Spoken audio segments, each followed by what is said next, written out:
की सुगबुगाहट क्यों नहीं हो रही, आखिर क्या चल क्या रहा है, क्यों कोई वैकेंसी राजस्थान में आ नहीं रही है।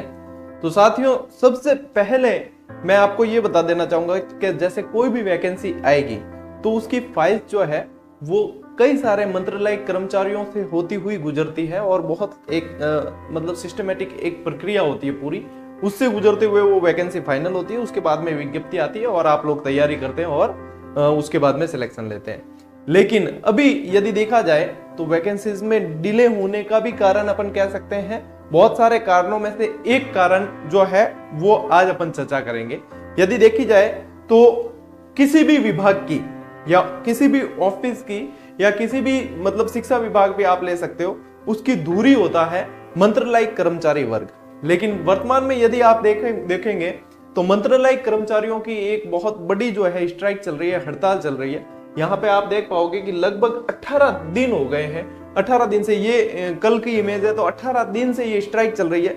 और जब तक मंत्रालय कर्मचारी व्यवस्थित रूप से काम नहीं करेंगे तो विभाग के काफी सारे काम अटकते हैं। तो ये यदि आप देखोगे तो देखो 18वां दिन लगभग चल रहा है और सारे अलग अलग तरीके से सरकार का ध्यान इन पे जाए, इसके लिए मंत्रालय कर्मचारी काम भी कर रहे हैं। जैसे सुंदरकांड आप यहाँ पे ये देख पाओगे, तो सुंदरकांड के जरिए भी वहां पे और मतलब जितने भी विभाग मंत्रालय कर्मचारी सभी विभागों में, स्कूलों के अंदर भी यदि इसे समझना चाहते हो कि इसमें कौन से कर्मचारी आते हैं, तो जो लिपिक वर्ग होता है, अपन साधारण भाषा में जिसे बाबूजी कहा करते हैं, वो बाबूजी और मंत्रालय कर्मचारी, अब आप देख सकते हो कि सारी फाइलें जो है लिपिक वर्ग के पास से निकलती है और उसके बाद में वो स्टेप बाय स्टेप आगे बढ़ती है। तो जब ये वर्ग जब तक हड़ताल पे रहेगा तो काफी सारे काम बाधित होंगे।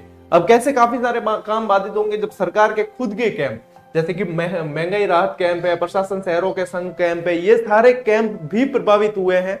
तो निश्चित रूप से कि यदि कोई वैकेंसी निकालनी है या कोई भी इस तरीके का कोई चरण है तो उसमें भी ये काम बाधित होते हैं। तो जब तक इनकी मांगे यदि मान नहीं ली जाती सरकार द्वारा, तो ये वर्ग जो है ये हड़ताल पे है।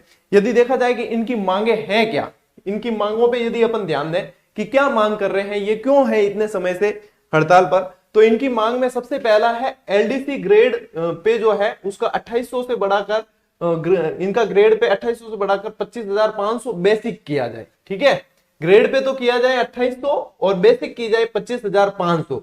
यूडीसी ग्रेड पे 3600 किया जाए और योग्यता ग्रेजुएशन की जाए, यूडीसी के पदों में बढ़ोतरी की जाए। इसी चीज को यहाँ पे ये एक मंत्री जी मतलब विधायक द्वारा लिखा गया लेटर है सरकार को, उसमें भी इन्होंने यही मांग की है कि जो कनिष्ठ सहायक है यानी कि जो एलडीसी है, कनिष्ठ सहायक का मूल वेतन 25,500 किया जाए, बेसिक जिसे कहा जाता है 25,500 किया जाए। वरिष्ठ सहायक यानी यूडीसी को जो है 3600 ग्रेड पे किया जाए। न्यूनतम योग्यता स्नातक की जाए और कम किए गए पद पुनः बहाल किए जाए और मंत्रालय कर्मचारियों का पदोन्नति चैनल बनाया जाए। इस तरीके से इनकी मांग चल रही है और इसी मांग के तहत 18 दिन हो चुके और ये मांग और भी अभी भी जारी है। यदि इससे पहले आपने ध्यान दिया होगा तो सूचना सहायक, आईए जिन्हें कहा जाता है इंफॉर्मेशन असिस्टेंट, सूचना सहायकों की भी ऐसी ही हड़ताल चली थी जो हाल ही में समाप्त हो चुकी है और सूचना सहायक जितने भी है वो सारे ही काम पर लौट चुके हैं। लेकिन सहायक प्रोग्रामर और सूचना सहायकों की भी हड़ताल एक बहुत लंबे समय तक चली थी और इनकी भी काफी सारी मांग थी, जैसे कि आप ये इतनी सारी कटिंग्स में और ये सारे इमेजेस में आप देख पा रहे हो कि किस तरीके से ये मांगे रही है। अब बात करें कि ये कब तक चलेगी या कब तक, तो देखो जब डॉक्टरों की हड़ताल चल रही थी तब भी ये नहीं कहा जा सकता था कि वो कब तक चलेगी। सीधी सी बात है, मंत्रालय कर्मचारियों द्वारा ये स्पष्ट कर दिया गया है कि हम इस बार आश्वासन से मानने वाले नहीं है। माननीय मुख्यमंत्री जी को हमारी मांगे माननी ही पड़ेगी, उसके बाद ही हम जो ये हड़ताल को समाप्त करेंगे। तो इन हड़तालों का प्रभाव कहीं ना कहीं वैकेंसी पे सीधा पड़ता है, क्योंकि देखो फाइलें कहीं आगे पास होगी नहीं तो फिर वो चीजें कैसे आगे बढ़ेगी।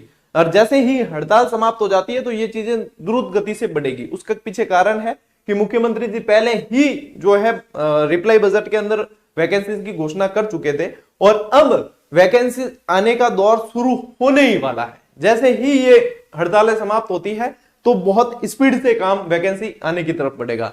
यदि बात करें कि सबसे पहले और सबसे बड़ी वैकेंसी कौन सी आ रही है, तो यदि आप शिक्षा विभाग में जाना चाहते हैं तो शिक्षा विभाग में सबसे पहले जो आने की वैकेंसी लग रही है वो है फर्स्ट ग्रेड और एक बड़ी वैकेंसी आने वाली है क्योंकि काफी सारे फर्स्ट ग्रेड का प्रमोशन होके वीपी बनाए गए, वाइस प्रिंसिपल बना दिए गए हैं, तो बहुत सारी पोस्टें खाली हुई है।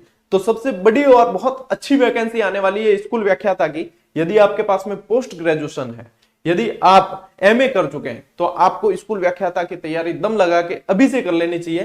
क्यों? वैकेंसी आने के बाद मचती है भगदड़, और उस भगदड़ से बचने के लिए आपको भीड़ से 2 कदम आगे रहना पड़ेगा, तब आप बहुत अच्छी तरीके से अपने आप को संभालते हुए तैयारी कर पाओगे।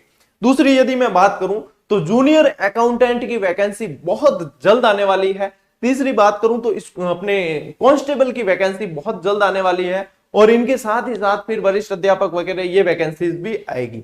यदि बात करें कि सर ग्रेड 3 की, ग्रेड 3 से पहले एक रीट पात्रता परीक्षा होगी, तो पात्रता परीक्षा जरूर पहले होगी, क्योंकि जिनकी पात्रता क्लियर नहीं हो रखी या जिन्होंने अभी हाल ही में बीएड और बीएसटीसी करके निकले हैं, तो उनको भी तो शामिल किया जाएगा ग्रेड 3 में।